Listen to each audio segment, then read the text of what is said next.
Alexis, eu gostaria que você começasse a falar sobre o trabalho aqui do Harmony Institute. Okay, great. Well, thank you very much. Harmony Institute is a think tank. So what this means is that we do research, and the goal is not to create products to sell, but to understand better the phenomena of how media works and how media influences individuals, groups, and societies. So we do this in a number of ways. As you know, media is huge. There's no single way to study it. So we are interdisciplinary. So what this means is that we work with postdoctoral research fellows in neuroscience, in computer science. On staff we have social scientists, linguists, people with expertise in psychology, and also a number of data scientists. And the reason that we do this is because we want to both understand the human experience of how people experience media, how they are influenced by it, and how it affects their actions. But we also want to understand, sort of on a global scale, looking at the digital landscape, how does a story go from an origin point to ultimately influencing a large group of people. E quais são as conquistas até agora desse trabalho que você acaba de descrever? So Harmony Institute's been here for about 7 years. It was founded by one of the co-founders of BuzzFeed. So as you may have heard, BuzzFeed is this sort of viral media website. It's a news site with lists of, so it's their kind of calling card. And after the success of BuzzFeed, the founder of Harmony Institute, John Johnson, realized they didn't understand why things were going viral. They didn't understand how it became so popular. So they founded Harmony Institute as a way to ask this question: how do stories spread, and how do ideas ultimately impact and change people's minds? Na sua opinião, o que a tecnologia pode fazer a serviço do homem? Well, I think, technology is a tool, like in many other tools, but it's unlike any other tool that we've really had, in the sense that it's transformed not only our actions, as any tool, something you use, but it's transformed our expectations. So people expect information, they expect to know what's going on in a way that it would never have occurred to people 50, 100 years ago. There's been, of course, all the statistics about the amount of information we produce and consume in a single day being greater than, for instance, what was produced from 0 AD to the 1800s. But when you think about how we've assimilated that as something normal in such a short period of time, you realize that our cultural expectations of being informed, being aware, being connected, have rapidly transformed in a very short period of time, and that's due to technology. Quer dizer, a tecnologia tem feito interferências importantes na comunidade? Well, in some ways. So there are different sides of, different perspectives on this. Some people feel that technology has created greater distance, that people are more isolated because they are spending, you see these pictures of people at a dinner table and everybody's on their phone tapping away. But there's also greater community online that people can reach. So if you have, for instance, an interest in knitting or medieval literature or fly fishing, you can find a community of people online who share those interests. Now, sometimes these are mundane interests, just things that we like to do. Sometimes they're ideological interests. This goes both ways. This helps for activists to connect, but this also is a way that people wishing to do harm can connect and find each other. So it's complicated. E como essa intensa exposição e participação das pessoas nas redes sociais tem ajudado a entender questões importantes do nosso tempo? It's interesting because obviously we are consuming so much more information than we have in the past. In some ways it makes the day feel fuller, because instead of having a conversation with just the people that you physically see, you can have conversations with hundreds of people. You can post something online and reach thousands of people. So the scale of experience has changed. And I think this is one of the ways that technology affects our moment in the world and our moment in time. Because we can go further and have experiences of different places and different kinds of cultures and mindsets and ideologies than would be possible if we had to physically go there and to physically travel to see all these people, these places. So I think in some ways it's really expansive. It's really created a greater sense of the world. in the other hand, it can be overwhelming, and people just say, I'm just going to look at cat videos, I can't deal with this. They just sort of shut down. Como os governos deveriam lidar com o vazamento de informação? This is one of the gifts of technology, and also one of the dangers of technology, is that it is no longer a fact that you can keep information bound. As soon as you put it in digital form, it's leakable. So before technology, before the social media era, if someone had a file and wanted to share it with the public, they had to physically get it out, make photocopies, send it to newspapers, etc. Now it's a click of a button. And once information has spread, it's unretractable. It just sort of expands as far as it goes. It's very hard to pull back information once it's got online in some ways. So governments have a real challenge because they have, in many instances, information that they need to keep secret. They need to keep private for security purposes. If you think about dealing with refugees who are seeking asylum, maybe fleeing persecution, that information about those people, we don't want to have that shared with the public. But at the same time, the fear of leaks shouldn't cause governments to clamp down and to stop communicating with each other and stop communicating with their publics. From the research that we've done, leaks generally happen very intentionally. They're not accidental. Most people that have a security clearance can leak information to the press, and almost no one does. The people who have had very clear opinions and clear reasons for why they did so. They believed that that information had to be made public for some greater good. Como a diplomacia digital tem mudado a política internacional? They have absolutely transformed the international landscape in terms of the way diplomats communicate with each other. Before there were social media, government interactions with other governments were often behind closed doors or ceremonial. You know, the people shaking hands and have a picture taken together, and that was pretty much what the public got. With social media, it has now become commonplace for diplomatic figures to not only engage with their counterparts in other countries or send messages to other countries, but citizens of other countries. And then those citizens can communicate back.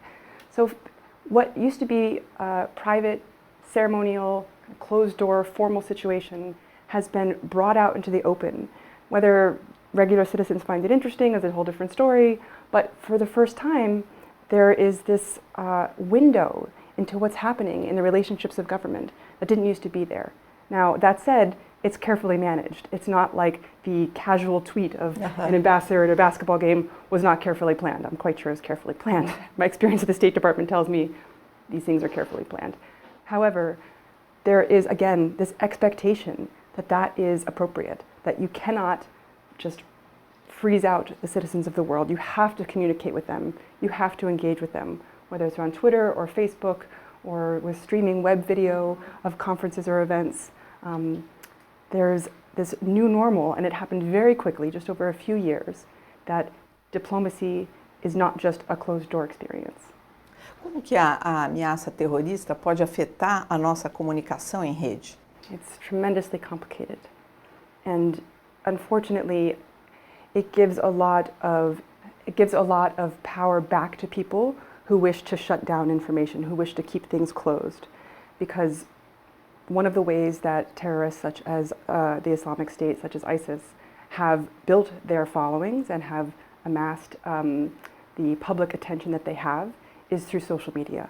So there's really not an effective response yet in place about how to deal with the fact that these tools can be used for good. They can be used to connect activists, to connect diplomats, to make sure that citizens of countries know what's going on, but they can also be used to organize attacks. They can also be used to recruit people to destructive movements.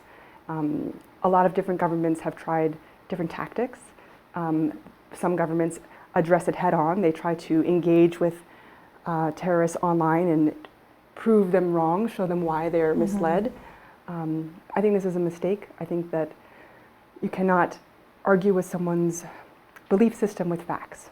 There has to be an alternative an alternative narrative provided that is compelling, and facts are not always the most compelling. Outra questão que está mexendo, afetando o mundo são as correntes migratórias. Como isso também reflete na nossa comunicação em rede? Well, this is really another sort of unprecedented situation where this is certainly not the first time that the world has seen mass influx of refugees. You know, there's been several wars where people have fled. One of the unusual things about this particular group of refugees is that a lot of them have phones. Many of them have smartphones, so they're not disconnected from the world. Even the ones that don't have smartphones can receive or send at least text messages. And so the United Nations and other international relief efforts are trying to figure out, well, how do we use this to our advantage? How do we use text messaging to alert refugees? Okay, this is a place where you can go. This is how you get food. This is how you get papers and get processed. On the other hand, there's now this global awareness because of the constant stream of videos and pictures and news stories about refugees, and I think it leads to a bit of a fatigue in the public. People care, but you can only care and be outraged for so long, and then people sort of say, oh, it's not my problem, I can't think about it anymore. So it ebbs and flows, and this is one of the other things that we study here is not just public awareness about an issue in the media, but it's passage over time, and what precipitating events, whether it's a piece of media, a photograph, for instance, of the Syrian boy washed up on the beach, that changes public opinion, has this really powerful impact. So that lasted for a few months, and then now after the Paris attacks, there's a big drop in support for the refugees because people are fearful of their security.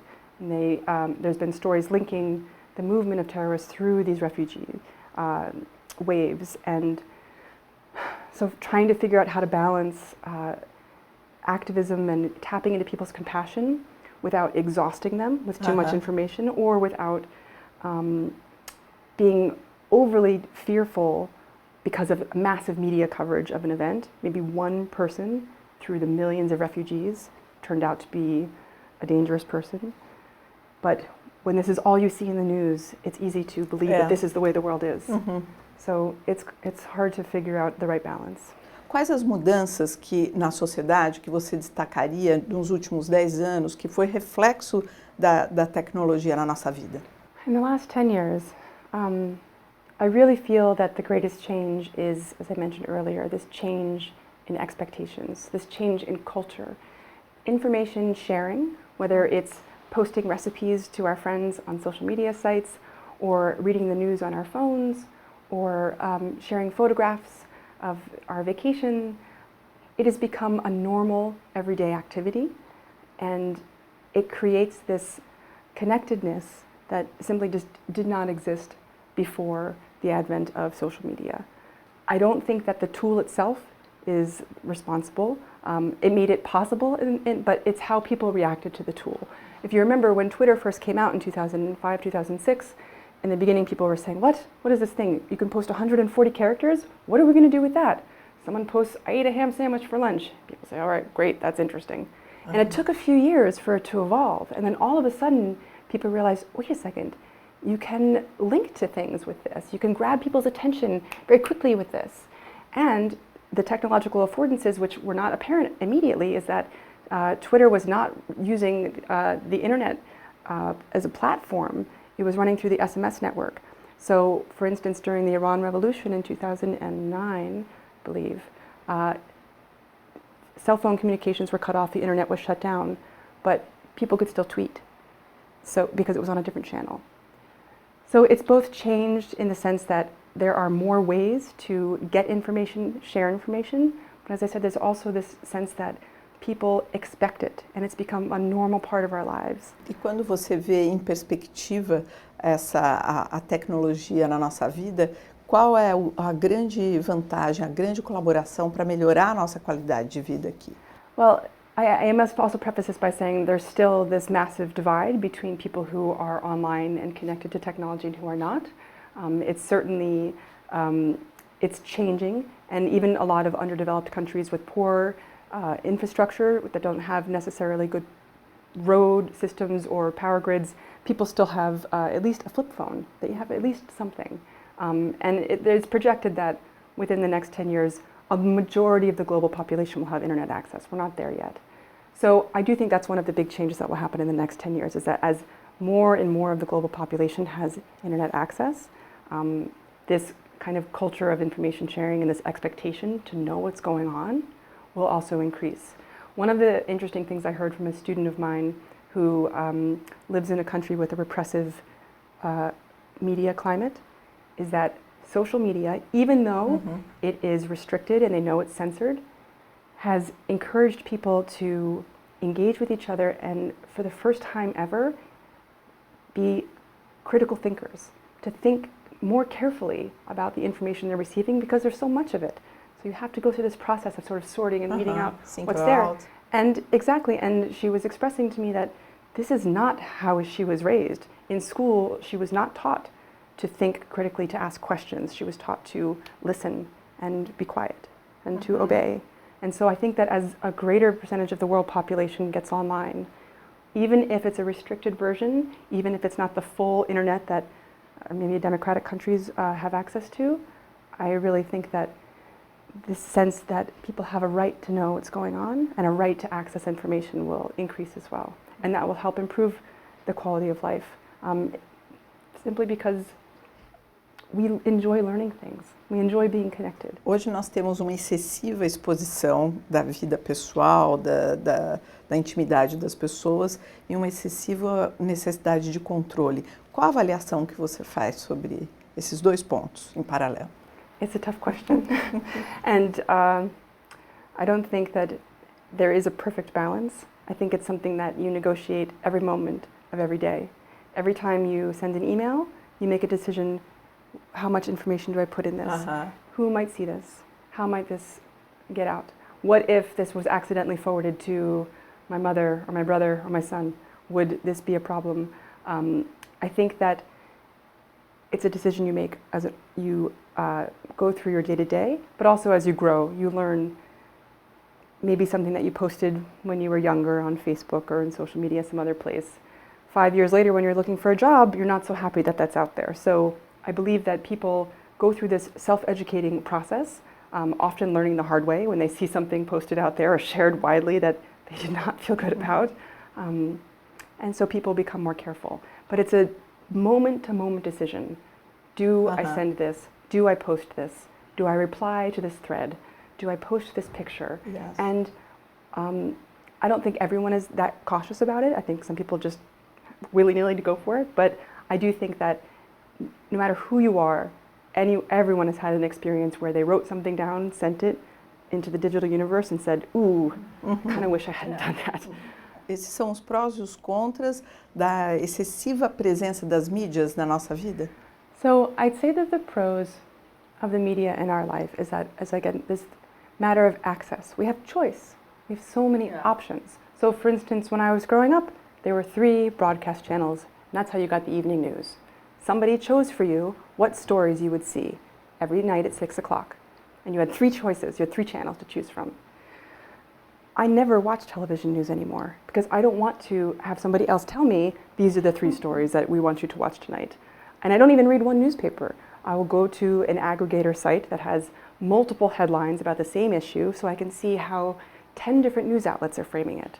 I have choice, I have options. Yes. And I can see not just what maybe the liberal perspective or the conservative perspective is saying, but the combination of the two gives you a really good picture of not just the and issue. You decide. Exactly, and you get to decide. And then if you decide you want more information about it, and they cite a report, you look up the report, and then you can look at the primary source.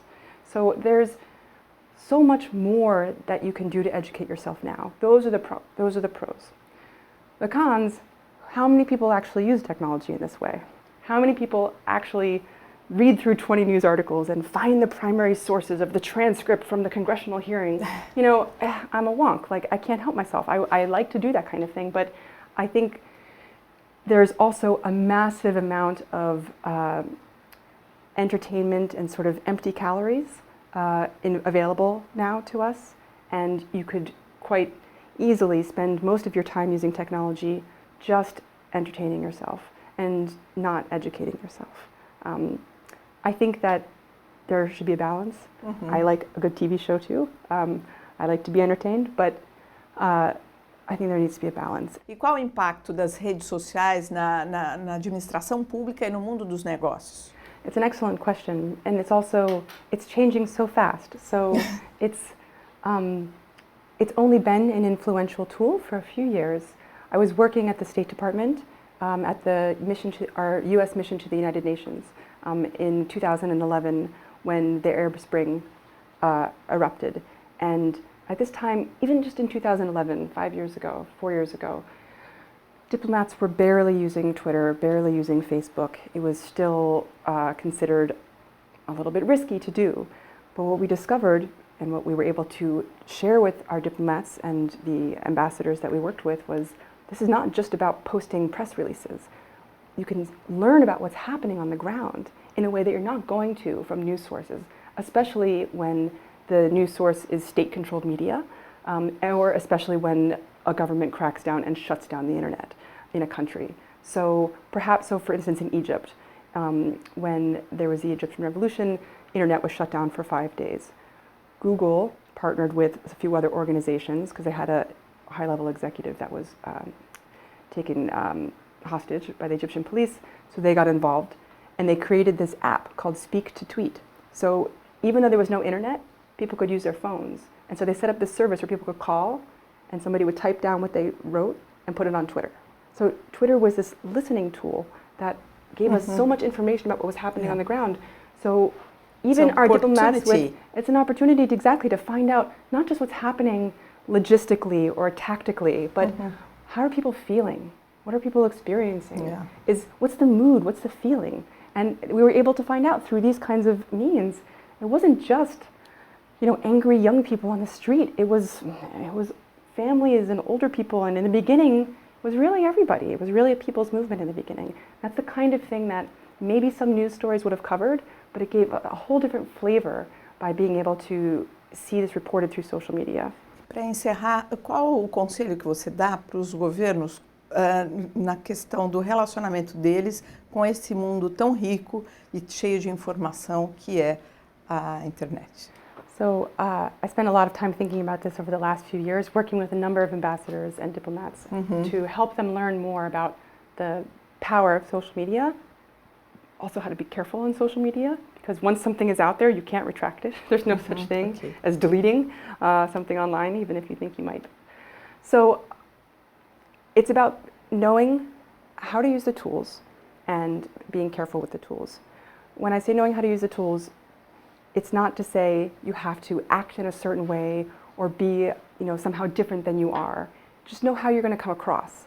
So for instance, if somebody writes a press release, who's going to read a press release? Reporters, people at NGOs, academics. Ugh.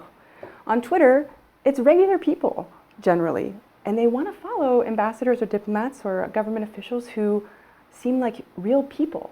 They seem like they have a personality. So I encourage people in government to use these tools to be a person and connect with people on a personal level. You can, of course, talk about the policy decisions that you're making, link to press releases, talk about statistics that are important to the policy issues, but you also have to be human, you have to be real.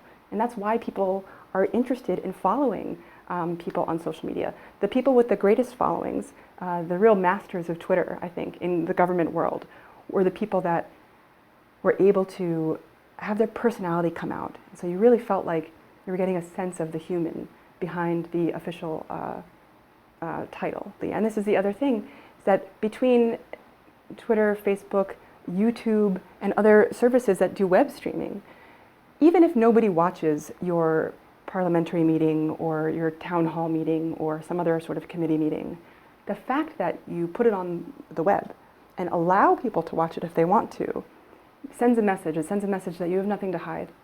And it sends a message that you will stand by everything that you say because you know you're speaking to the people, even if nobody's watching. Somebody might be watching. So one of the pieces of advice I would often give, and I've written about a good deal, is to governments need to really get over this idea that they can say one thing and do something different in their policies.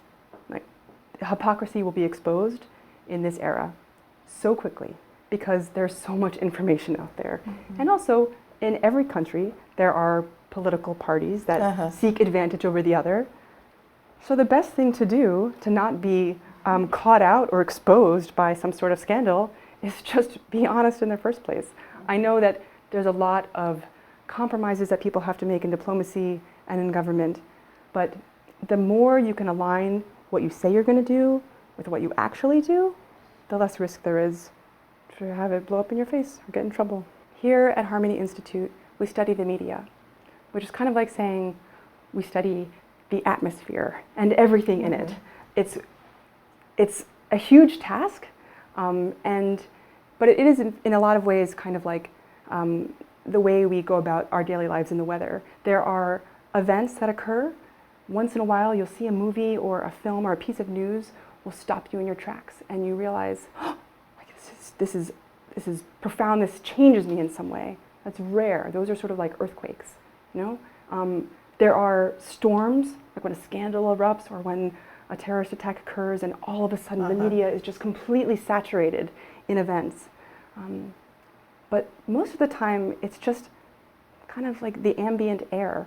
It's like clouds or just, you know, a light drizzle. We don't really know why it's affecting us, but it's certainly a cloudy day will have a different effect on our mood than maybe a sunny day.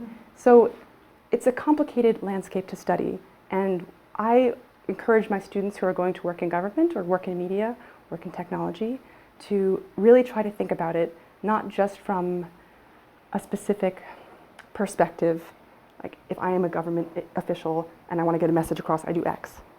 Put yourself in the shoes of the people who are going about their daily lives and may see your message. What kind of information is going to be appealing to them? What kind of stuff do they want to know that's going to make a difference in their lives?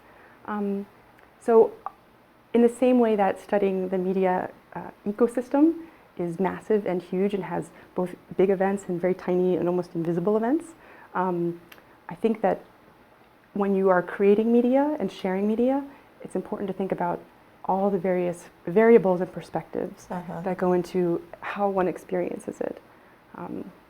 My mission with my classes that I teach at Columbia is to have my journalist students learn how to think like bureaucrats, and have my bureaucrat students learn how to think like activists, and vice versa. Because I feel like only by adopting all those different perspectives and really seeing how complicated the issues are, will they be able to do a better job in whatever field they take, and have a more mature response, more nuanced and complex response. Thank you very much. Thank you.